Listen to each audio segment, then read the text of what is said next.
So hello welcome friends again on my channel. पिछली class में मैंने आपको बताया कि आप डिफरेंट शेप्स को कैसे इंसर्ट करते हो और कैसे यूज़ करते हो। आज हम सीखेंगे कि आप डिफरेंट टाइप्स ऑफ चार्ट्स को कैसे इंसर्ट करते हो और कैसे यूज़ करते हो। तो चलिए शुरू करें।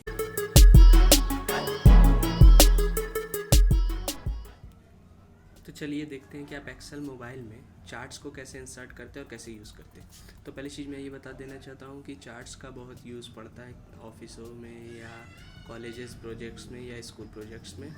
आपको मतलब आपका जो भी डाटा है उसको ईजिली शो करने के लिए, मतलब एक कह लीजिए कि एक अंदाजे के लिए बहुत काम आता है। जैसे कि अब मान लीजिए मैं, और दूसरी चीज़ मैं ये बता देना चाहता हूँ कि चार्ट इंसर्ट करने के लिए आपके पास कोई ना कोई डाटा अवेलेबल होना ज़रूरी है जिसको आप सेलेक्ट करके इंसर्ट कर सको। ठीक है, तो जैसे मान लीजिए अगर हम ऐसे ही कर देते हैं, जैसे मान लीजिए हमने ब्लैंक हमने ऊपर का टेबल बनाया है एज ए एग्जाम्पल आज आपको समझाने के लिए। ठीक है, तो मान लीजिए हम टेबल नहीं सेलेक्ट करते हैं, हम बस ऐसे ही सिंपली यहाँ क्लिक करके हम गए इंसर्ट टैब में गए। ठीक है, जैसा कि आपको पता ही है, बस हम गए और मान लीजिए हमने चार्ट पे जाके हमने कॉलम पे गए। मान लीजिए देखिए चार्ट में जब आप जाते हैं इंसर्ट चार्ट में, ठीक है, तो पहले मैं ये बता देना चाहता हूँ यहाँ पे कई सारे टाइप्स होते हैं डिफरेंट चार्ट्स के, डिफरेंट पर्पजेस के लिए यूज़ होते हैं। ठीक है, तो जैसे कॉलम है, लाइन है, पाई है, बार है, एरिया तक आज मतलब एरिया तक आपको सीखना है। ठीक है, क्योंकि बाकी जो है ना वो अभी आपको यूज़ नहीं पड़ते हैं और जनरली ऑफिस में भी इतना यूज़ नहीं पड़ते हैं। ठीक है, तो इसलिए मैं आपको बता देना चाहता हूँ कि अब जैसे मान लीजिए हमने ब्लैंक जगह पे बस क्लिक किया।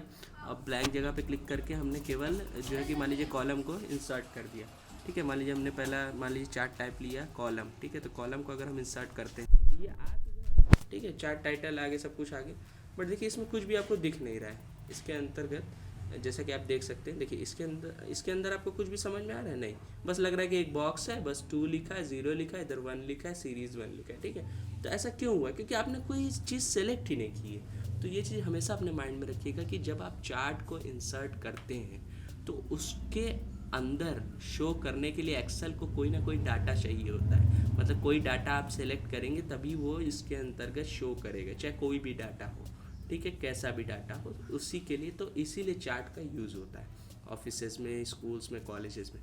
ये मेनली यूज़ इसलिए होता है, मैं आपको बता देना चाहता हूँ कि जैसे आप अब जैसे टेबल है, ठीक है, तो टेबल के रूप में मतलब अगर आपको किसी को मतलब कहते हैं ना इंस्टेंटली अगर प्रेजेंटेशन देना है कि कितने बुक्स, मतलब एक आइडिया अगर कोई लगाना चाहता है बिना उतना मशक्क़त किए, बिना उतना डिटेल में गए, अगर कोई जानना चाहता है कि कितनी हमारी बुक्स, मतलब बुक्स के क्या रेशियो है, क्या मतलब कितने बिके क्या, तो इसको देखने के लिए ये कहीं ना कहीं बहुत मतलब आसान काम करता है आपके लिए। जैसे देखिए अब मैं बताता हूँ, जैसे अब इसको डिलीट कैसे करेंगे वही सिंपल, जैसे मैंने शेप्स में बताया, जैसे सब में बताया। ठीक है, तो बस आप इस पर टैप करेंगे बार तो ये देखिए आ जाएगा ना, कट पेस्ट कॉपी और डिलीट कर दी। ठीक है, तो डिलीट हो। अब देखिए क्या होगा अगर मैं इसको सेलेक्ट करके करता हूँ, जो मैंने एज ए एग्जाम्पल के लिए टेबल बनाया हुआ है इसको मैंने सेलेक्ट कर लिया। ठीक है, अब हम जब इंसर्ट पे जाते हैं, ठीक है, अरे ड्रॉ पे मैंने टैप कर दिया, सॉरी, इंसर्ट पे जाके आप जब अब करेंगे, देखिए अब मैं चार्ट जब इंसर्ट करूँगा कॉलम को ही लेता हूँ पहले वाले को, तो देखिए अब क्या होगा, देखिए तो देखा आपने इसके अंतर्गत आपको डाटाज दिख रहे हैं। ठीक है, आपको डिफरेंट डाटाज दिख रहे हैं। ठीक है, तो अब आप सोच रहे होंगे कि यार यूएसबी, अब मैं आपको ये समझा देना चाहता हूँ कि देखिए कैसे क्या शो कर रहा है। ठीक है, मैं ये आपको एक बार क्लियर कर देना चाहता हूँ, क्योंकि देखिए हमारा जो है, देखिए पहले इसको समझिए, इधर जो है हमारे दिखा रहे हैं पूरे प्राइस के अकॉर्डिंग, मतलब जितने तक आप प्राइस मतलब बनाए रहेंगे उसके अकॉर्डिंग ये चलता है। तो देखिए जैसे क्या होगा कि अगर अब मैं चार्ट को दिखाता हूँ और छोटा कर देता हूँ थोड़ा समझाने के लिए। ठीक है, हाँ तो ये देखिए जैसे थोड़ा सा और, हाँ ठीक है, तो अब देखिए मैं आपको समझाता हूँ कि कैसे। देखिए हमने जो ऊपर डाटा भरा, पहले डाटा को समझिए। जैसे हमने जो डाटा भरा, देखिए बुक्स क्वांटिटी 12, ठीक है, और प्राइस कितना है 9234। ठीक है, तो मैं हाईएस्ट से समझाता हूँ ताकि आपको इजी पड़े। तो हमारा हाईएस्ट क्या है, लैपटॉप। ठीक है, 2,30,000 यानी 2,30,000। तो उसके अकॉर्डिंग मतलब ये सबसे हाईएस्ट है, तो इससे ऊपर तक का खाली देखेंगे आप संख्या यहाँ आपको दिखेगी कितना, 2,50,000 यानी 2,50,000। ठीक है, तो उसके नीचे देखिए ये दिखा रहा है ये जो डाटा, तो ये हमारा किसका होगा, लैपटॉप का। ये जो लाइन आपको दिख रही है ऑरेंज, ठीक है, तो ये हमारी जो है ये बता रहा है एक मतलब अकॉर्डिंग, मतलब उसके अकॉर्डिंगली देखिए क्या कहते हैं 2 लाख। ठीक है, 2 लाख और 2,50,000 के बीच में दिखा रहा है, क्योंकि हमारा कितना है 2,30,000। ठीक है, तो ये चीज़ समझिए। तो ये हमारा हो गया देखिए लैपटॉप का, मैंने कहा ना। अब देखिए उसके बाद पीसी का दिखा रहा है, उससे मतलब उससे सेकंड नंबर, सेकंड हाईएस्ट। ठीक है, तो ये किसके बीच में दिखा रहा है, 1 लाख और 1,50,000 के, और हमने यहाँ पे कितना डाला है, पीसी का प्राइस 1,20,000, ठीक है। तो ये चीज़ समझिए आप, ठीक है। तो मेरे ख्याल से ये चीज़ आपको समझ में आ रही होगी। अब मतलब आपको क्लियर हो रहा होगा कि चार्ट किस तरह शो होता है, ठीक है। उसके बाद देखिए बुक्स का मतलब थर्ड हाईएस्ट क्या है, बुक्स, ठीक है। तो बुक्स कितने बीच में दिखा रहा है, 0 से 50,000 के बीच में। तो और हमने बुक्स में कितना डाला है, बुक्स का हमने डाल दिया है 9,234, ठीक है। तो उसके अकॉर्डिंग इसी तरह बाकी भी हैं USB केबल्स, पेंसिल और पेन। तो मेरे ख्याल से आप समझ रहे होंगे कि चार्ट किस तरह शो कर रहा है, ठीक है।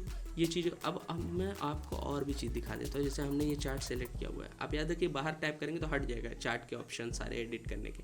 आप जब इस पर टाइप करेंगे चार्ट पे तो ऑटोमेटिक खुल जाएंगे। देखिए आगे ना, टाइप, लेआउट, एलिमेंट्स, कलर, ठीक है। तो ये सब तो मान लीजिए स्टाइलिंग की बात है। पहले हम समझते हैं टाइप। अब हमको मान लीजिए इस चार्ट मतलब हमें ये चार्ट नहीं समझ में आ रहा है कि यार ये तो सही से नहीं दिख रहा है हमें, अब इससे हमें बदलना है। तो आप इस पर जब टैप करके जब इसके सारे ऑप्शंस आएंगे तो आप टाइप पे क्लिक करेंगे, ठीक है। टाइप पे जब आप क्लिक करेंगे तो यहाँ से आप टाइप बदल सकते हैं। देखिए कॉलम जो अभी हमने लगाया हुआ, चाहे तो दूसरा टाइप ले लीजिए कॉलम का, ठीक है। या तो आप चाहे तो दूसरे मतलब चार्ट को ही इसी में, मतलब ये डाटा सेलेक्टेड ऑटोमेटिक, बस आपको ये चार्ट बदलना है, ठीक है। क्योंकि एक बार आपने सेलेक्ट कर लिया, और ये भी याद रखिएगा कि जो भी आप ऊपर टेबल में जो भी चीज़ें चेंज करते जाएंगे उनकी मतलब संख्या में वो ऑटोमेटिक चार्ट में चेंज होता जाएगा, ठीक है। तो पहले मैं आपको ये चीज़ दिखा देता हूँ सबसे पहले, ताकि आपको एक बार कंफर्म हो जाए। जैसे मान लीजिए अब यहाँ पे हमने लिखा USB केबल का 5,200। अब मैं इसको बढ़ा के मान लीजिए 2 0 और लगा देता हूँ, यानी कितना हो गया, 5,20,000, ठीक है। तो अब जब हम करेंगे तो देखिए चार्ट में क्या फ़र्क आएगा। ये आपने देखा USB केबल तुरंत बढ़ गया, अभी तक लैपटॉप था, अब देखिए USB केबल बढ़ गया, इधर संख्या भी बढ़ गई ना ऑटोमेटिक, 6 लाख तक हो गई। क्यों? क्योंकि हमने 5 लाख के ऊपर का एंट्री किया, ठीक है। तो देखिए USB केबल, तो ये होता है चार्ट का मतलब। जब आप किसी डाटा को सेलेक्ट करके चार्ट को इंसर्ट करते हैं तो जब भी आप उस डाटा में कोई भी चेंजेस लाएंगे तो वो ऑटोमेटिक चार्ट में आता जाएगा। हाँ, तो जैसे ठीक है, ये मैंने दूसरा चुन लिया, ठीक है। अब ये मैंने दूसरा चुना है, तो ये भी मुझे नहीं लग रहा है कि हम लोग को समझ में आ रहा है कुछ, ठीक है। तो हमारे लिए मतलब इस डाटा के लिए लाइन का जो चार्ट है वो हमें नहीं लग रहा है कि सही पड़ रहा है, क्योंकि हमें समझ में नहीं आ रहा है, ठीक है। हम समझ नहीं पा रहे हैं, क्योंकि इसको समझने के लिए अभी आप मतलब देखिए हम क्या कि हम लोग अभी बिगनर में सीख रहे हैं कि कैसे आप यूज़ करते हैं, तो ठीक है। तो इसलिए इतना परेशान मत होइएगा, क्योंकि कुछ चीज़ें जो है ना ये सब हाई लेवल की है, ठीक है। तो अभी बिगनिंग में आपको बस ये ध्यान देना है कि सिंपली आप मतलब सीख रहे हैं कि चार्ट मतलब यूज़ कैसे करते हैं और होता क्या है, ठीक है। तो इतना इस पर फोकस मत करिएगा अगर कोई चीज़ आपको नहीं समझ में आ रही, ठीक है। आप प्रैक्टिस करेंगे आपको सब समझ में आएगा, ठीक है।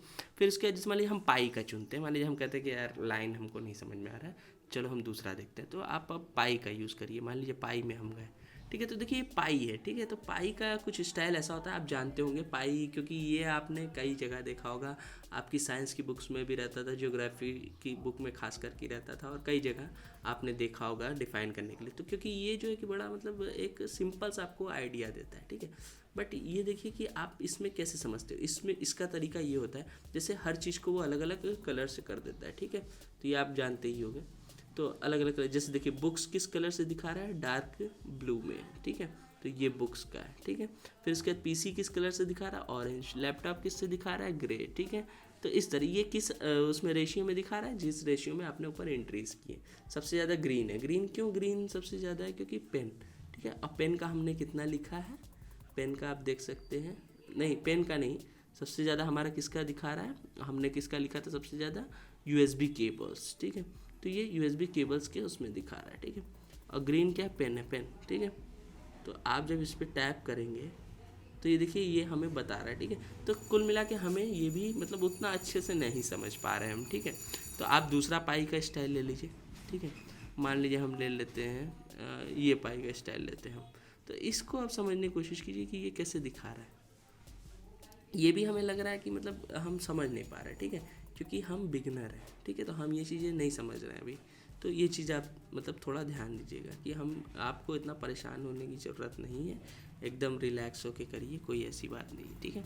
अब आप दूसरी चीज़ें, ये सब चीज़ें मैं आपको समझाऊंगा बाद में, पर अभी आप जो है कि बस इतना सीखिए। हमारा काम है अभी इतना सीखना कि सारी चीज़ें कैसे इंसर्ट होती है, ठीक है। और फिर उसके बाद हम आगे भी बढ़ेंगे, बट पहले ये सब चीज़ें क्लियर होनी चाहिए हमारे माइंड में, ठीक है। ठीक है, कि क्या क्या है, किस तरह के चार्ट टाइप। अभी हम बस इस पर फोकस करें कि चार्ट टाइप किस किस तरह के। ये देखिए, ये है पाई में एक ऑप्शन, ठीक है। तो ये सारी चीज़ें हैं, ठीक है। अब हम इसके बाद देखते हैं, जैसे मान लीजिए अब हम ये पाई भी देख लिया हमने, अब हम बार के रूप में, बार में देखते हैं क्या क्या। तो ये बार के रूप में दिखा रहा है, ठीक है। तो जिस मान लीजिए हमने पहला बार का चार्ट स्टाइल ले लिया, तो ये मतलब बहुत हद तक उसी तरह आपको लग रहा होगा, क्या कहते हैं, कॉलम की तरह, ठीक है। बस इधर से, ठीक है, हॉरिजॉन्टल हो गया है, ठीक है, वो वर्टिकल था, बस इतना ही फ़र्क समझ में आ रहा है, ठीक है। बाकी चीज़ें उसी तरह। तो ये चीज़ें बार में आप और भी स्टाइल देख लीजिए, कई सारे स्टाइल है, ये देखिए ये भी स्टाइल है, ठीक है। तो ये बता रहा है असल में, ये देखिए क्या ना कि ये क्वांटिटी के साथ साथ दिखा रहा है, ठीक है। जैसे ये जो आप पर्पल में देख रहे होंगे, ये क्वांटिटी एक तरह से आपकी दिखा रहा है, ठीक है। तो ये चीज़ें समझिए। तो ये सारी चीज़ें हैं। फिर उसके बाद आप बार में और भी देख लीजिए, और भी चीज़ें कई सारी, आप ऐसे ही ट्राई करिएगा बैठ के, ठीक है। तो आपको खुद सब समझ में आने लगेगा, ठीक है। तो इस तरह हमारा चार्ट यूज़ होता है और इंसर्ट होता है। एरिया भी हम देख लेते हैं, ठीक है, ये एरिया वाइज। और याद रखिएगा कि हर चार्ट हर चीज़ पे वो नहीं होगा, सेट नहीं होगा, ठीक है। जैसा कि मैंने पहले भी आपको बताया है ये बात, कि हर चार्ट हर चीज़ पे नहीं सेट होता है। हर चार्ट का अपनी अपनी जगह इंपॉर्टेंस है, ठीक है, अलग अलग डाटाज के लिए, ठीक है। अभी हम अगर डाटाज में काफ़ी चेंजेस लाएं और चीज़ें ऐड करें तो आपको समझ में आएगा फ़र्क, क्योंकि हमारे डाटा में अभी केवल 3 ही चीज़ें, तो ये बड़ा मतलब ऑर्डिनरी सा हो जा रहा है, ठीक है। तो ये सब चीज़ें, ठीक है। तो हम एरिया तक बात करेंगे, बाकी चीज़ें अभी हम इसलिए नहीं ध्यान देंगे क्योंकि थोड़ा आपको कन्फ्यूज़न भी होने लगेगा। आप केवल एरिया तक की चार्ट के स्टाइल्स जो है, इनको सारे के सारे यूज़ करिए, ठीक है। और मतलब जब आप ये कर लेंगे तो अभी हम पहले पूरी बिगनिंग की चीज़ें सीख लेंगे, तो इससे क्या होगा कि ये सब चीज़ें मतलब आपको हर जगह यूज़ होने वाली है, एरिया तक की चीज़ें, ठीक है। बाकी ये जो दिया है ना एक्स वाई स्कैटर, ये भी हम बाद में जानेंगे जब पूरी क्लासेस कंप्लीट हो जाएगी तब, ठीक है, जो बची हुई चीज़ें। तो इस तरह हमारे सारे, अब बचा क्या, मैंने एक चीज़ आपको नहीं बताया, आप ध्यान दिए होंगे कि रिकमेंडेड जो लिखा है ऊपर कॉलम के ऊपर, ठीक है, टाइप में। तो रिकमेंडेड क्या होता है कि रिकमेंडेड एक आपको बताएगा कि आपका जो डाटा है उस हिसाब से क्या सबसे सही पड़ेगा आपको। तो देखिए जो हमने सबसे पहले चुना था, याद है, कॉलम में, ये देखिए ये भी रिकमेंडेड में आ रहा है। क्यों? क्योंकि ये मैंने भी कहा था कि ये सबसे बढ़िया आपको पड़ रहा है देखने में और यूज़ करने में, ठीक है। क्योंकि ये इजीली समझ में आ रहा है कि अच्छा इतना प्राइस है, इसके बीच में है, ओह अच्छा, मतलब तो इस तरह आप तुरंत समझ जाएंगे, कोई भी देखेगा तुरंत कैच कर लेगा कि अच्छा ये जो है कि 1 लाख से 2 लाख के बीच में है पीसी, ठीक है, और 2 लाख से 3 लाख के बीच में है लैपटॉप, ठीक है, 4 लाख से 5 लाख, अरे 5 लाख से 6 लाख के बीच में है आपका यूएसबी केबल्स, ठीक है, पेंसिल है, अच्छा 0 से 1 लाख के बीच में, अच्छा इस तरह। तो ये चीज़ें। और रिकमेंडेड में क्या दिखा रहा है दूसरा, रिकमेंडेड का मतलब आपको पता ही होगा कि जो चीज़ें ऑटोमेटिक रिकमेंड की जाती है, मतलब जो एकदम सूटेबल होती है किसी भी डाटा के लिए, तो ये है यहाँ पे रिकमेंडेड का मतलब, ठीक है। ये कोई पर्टिकुलर टाइप नहीं है, ये रिकमेंड कर रहा है कि आपकी मतलब डाटा के अकॉर्डिंग क्या चीज़ें बेस्ट पड़ेंगी, ठीक है। और जैसे दूसरा स्टाइल बता रहा है, तो ये क्या, ये भी अच्छा लग रहा है, ये भी समझ में आ रहा है एकदम साफ साफ, ठीक है, कि किस तरह से ये मतलब अप डाउन जा रहा है, उस पर एक लाइनिंग टाइप का बना दिया ताकि आपको समझ में आए इजली, ठीक है। तो ये सारी चीज़ें होती है रिकमेंडेड में। रिकमेंडेड का मतलब यही है, टाइप में आए, रिकमेंडेड में आए, ठीक है। सारी चीज़ें आप चेक कर लो, रिकमेंडेड की अलग अलग चीज़ें रिकमेंड कर रहा है, जैसे देखिए ये है एक, ठीक है। तो ये चीज़ें हैं, ठीक है। तो ये चीज़ समझिए। अब पेन का आप ध्यान दे रहे होंगे, इसमें पेन ऊपर दिखा रहा है, ठीक है, क्यों, ये क्वांटिटी दिखा रहा है, आप समझ रहे होंगे। अब आपको समझ में आया होगा कि वहाँ पे भी पेन क्यों इतना ज़्यादा दिखा रहा था पाई में, ठीक है, क्योंकि पेन की क्वांटिटी कितनी है, 20, ठीक है। तो ये चीज़ समझिएगा, ये मतलब दिखा रहा है, ये परसेंटेज के अकॉर्डिंग दिखा रहा है, ठीक है, कि कौन कितना है, ठीक है। तो जैसे देखिए पेन कितना है हमारा, सबसे ज़्यादा है 20, ठीक है, और सबसे कम क्या है हमारे पास, सबसे कम है हमारे पास पेंसिल, ठीक है। तो देखिए पेंसिल सबसे 10%। तो ये मतलब ये पूरे डाटा जो हमने एंट्री किया उसके अकॉर्डिंग ये एक रेशियो के आधार पे बता रहा है आपको, ठीक है। तो ये सब रिकमेंड का हो गया। अब मेरे ख्याल सब समझ गए होंगे। तो अब हम पहले ये आप ये सारे टाइप मतलब प्रैक्टिस करिएगा एरिया तक, ठीक है। अब हम देखते हैं अगली चीज़ कि चार्ट में और भी चीज़ें, लेआउट है, एलिमेंट्स है। तो लेआउट का मतलब क्या होता है कि आप अलग अलग तरह के लेआउट का यूज़ कर सकते हैं। जैसे मान लीजिए हम सेकंड लेआउट का यूज़ करते हैं मान लीजिए, तो देखिए सेकंड लेआउट में क्या आ गया, यहाँ पे लिख गया कि किसकी कितनी क्वांटिटी है, ठीक है, आप ध्यान दे रहे होंगे। तो ये चीज़ें। और लेआउट में क्या ऑप्शन है, ठीक है, मतलब ये इस पर्टिकुलर जो हमने चार्ट जो भी आप चार्ट इंसर्ट करेंगे उसके अकॉर्डिंग लेआउट आते हैं, आप उसको चूज़ कर सकते हैं, ठीक है। अब हम देखते हैं एलिमेंट्स। एलिमेंट्स क्या क्या है, एक्सिस टाइटल, जैसे मतलब ये सब एक्सिस, अगर आपको कोई टाइटल देना है एक्सिस टाइटल, ठीक है, एक्स एक्सिस, ठीक है। तो जैसे मान लीजिए हम एक्सिस टाइटल में प्राइमरी हॉरिजॉन्टल, ठीक है, प्राइमरी वर्टिकल, देखिए दिखा भी रहा है कि जब आप नीचे लिखेंगे तो ये नीचे लिखाएगा और ये लिखेंगे तो वर्टिकल, वर्टिकल हॉरिजॉन्टल आप समझते हैं, ठीक है। जैसे मान लीजिए हॉरिजॉन्टल हमने किया, ठीक है, पर ये हमें प्रीमियम जाना पड़ेगा, तो आपको ये सब करने की ज़रूरत नहीं, ठीक है। हमें प्रीमियम में नहीं जाना है, हम अभी फ्री में एक्सेल सीख रहे हैं, ठीक है। अभी हमें प्रीमियम की ज़रूरत नहीं पड़ती कहीं भी ऑफिस में वर्क करने के लिए भी, ठीक है। तो वो अगर ऑफिस में ऐसा वर्क होगा भी आपका तो वो वहाँ पे रहेगा ऑटोमेटिक, आपको पैसा लगाने की ज़रूरत नहीं, ठीक है। हम फ्री में सीख रहे हैं, ठीक है, और फ्री में ही सीख के सब लोग करता है, कोई ऐसी ज़रूरत नहीं आपको प्रीमियम करने की, ठीक है। जितना आप कर रहे हैं उतना काफ़ी है, इनफ है, ठीक है। ये तो मैं मतलब एक्सट्रीम चीज़ें बता रहा हूँ, इतने आपको चार्ट की यूज़ नहीं पड़ेगी ऑफिस में जल्दी, ठीक है, अगर जब तक कि आप बहुत हाई पोस्ट पे ना हो, ठीक है। उसके बाद हम देखते हैं कलर, ठीक है। कलर में आते हैं, कलर क्या है कि अब जैसे हमें ब्लू लग रहा है यार, बेकार लग रहा है, तो हम बदल देते हैं, ठीक है। मान लीजिए हम कलर चूज़ करते हैं, ये क्या यार क्यों नहीं चेंज हो रहा है, अरे कुछ प्रॉब्लम है क्या। कलर फॉर्मेट मान लीजिए हम ये चूज़ कर, देखिए हो गया ग्रीन ऑरेंज। तो ये चीज़, ये कई सारे प्रीसेट्स हैं, ठीक है। कलरफुल मतलब कलरफुल अगर आप करना चाहते हैं, ठीक है, तो ये सारे कलर्स दिए हुए हैं, ये ऑरेंज और इसमें, ठीक है, ग्रीन में, ठीक है, ये सारी चीज़ें। अब फिर नीचे क्या है, मोनोक्रोमैटिक, ठीक है। तो जैसे देखिए मोनोक्रोमैटिक में क्या होगा, ये हो जाएगा, मतलब जो आपका ये वाला जो पोर्शन है वो डार्क है, ये लाइट हो गया, जैसा कि इसमें दिख रहा है। पहले दूसरा करेंगे, ये देखिए, ठीक है। तो अब मेरे ख्याल से आप समझ जाओगे, ये सब कलर में है, ठीक है, अलग अलग है, सारी चीज़ें आप यूज़ करके देखिएगा, ठीक है, सब कुछ आप करके देखिएगा। फिर उसके बाद स्टाइल, स्टाइल क्या है, अब आता है स्टाइल कि कैसा स्टाइल आप चाहते हो, ठीक है। कलर हो गया हमारा, हमने देख लिया, अब हम चाहते हैं कि कैसा स्टाइल रहे, ठीक है। तो हमें पहला स्टाइल उतना नहीं चला, हमने सेकंड स्टाइल चूज़ किया, ठीक है, सेकंड स्टाइल चूज़ किया, ठीक है। हाँ ये ठीक लग रहा है हमें, ठीक है। तो ये सब चीज़ें आप अपने अकॉर्डिंग चूज़ करके देखिए, खूब यूज़ करिए। मैं आपको हर एक क्लास में बोलता हूँ कि आप, मैं जो भी बताता हूँ उसको आप यूज़ करके देखिए, क्योंकि पॉसिबल नहीं होता कि आप किसी क्लास से सारी चीज़ें जान जाओ, ठीक है। हमारा काम है आपको एक बताना कि आप कैसे यूज़ कर सकते हो, और बाकी प्रैक्टिस करना आपका काम है, ठीक है। तो आप इसी तरह प्रैक्टिस करिए। आई होप आपको वीडियो अच्छा लगा होगा। अगर अच्छा लगा हो तो लाइक शेयर और सब्सक्राइब करना ना भूलें। Signing off, piece.